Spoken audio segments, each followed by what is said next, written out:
سورہ نحل میں اللہ تعالیٰ ارشاد فرماتے ہیں وَإِن تَعُدُّوا نِعْمَتَ اللَّهِ لَا تُحْصُوهَا، اگر تم اللہ کی نعمتوں کو گننا چاہو، شمار کرنا چاہو، کاؤنٹ کرنا چاہو، گن نہیں سکتے۔ اللہ تعالیٰ نے ہمیں اور آپ کو کتنی نعمتوں سے نوازا۔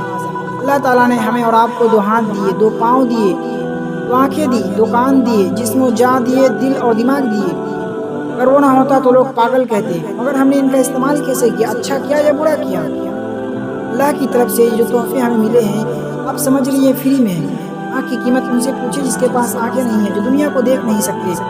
ہاتھ کی قیمت ان سے پوچھے جس کے پاس ہاتھ نہیں ہے، جو پکڑ نہیں سکتے، کھجلا نہیں سکتے، جو کنگا نہیں کر سکتے، جو موبائل نہیں چلا سکتے، کار نہیں چلا سکتے، اتنی چیزیں ایسی نہیں کر سکتے جو آپ کر سکتے ہیں۔ اور پاؤں کی قیمت ان سے پوچھے جس کے پاس پاؤں نہیں ہے، جو چل نہیں سکتے، جو دوڑ نہیں سکتے۔ زبان کی قیمت ان سے پوچھے جس کے پاس زبان نہیں ہے، جو بول نہیں سکتے۔ مگر کبھی بھی ہمیں ان نعمتوں کا احساس نہیں ہوا، کبھی ریئلائز نہیں ہوا۔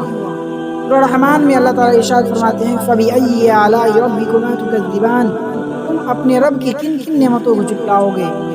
اور سورہ تکاثر میں اللہ تعالیٰ ارشاد فرماتے ہیں ثُمَّ لَتُسْأَلُنَّ يَوْمَئِذٍ عَنِ النَّعِيمِ، اس دن ہم تم سے ضرور ضرور ہر ایک نعمت کے بارے میں سوال کریں گے۔ اس لیے اللہ کی طرف سے جو بھی ہمیں نعمتیں ملی ہے اس کا ہم شکریہ ادا کریں، اس کی ہم قدر کریں۔ اس لیے میں کہتا ہوں every day is a gift from Allah سبحانہ و تعالیٰ۔ ہر دن اللہ کی نعمت ہے، اپنے کل کو بہتر بنانے کے لیے، اپنی جنت کو پانے کے لیے، اپنے رب کو خوش کرنے کے لیے۔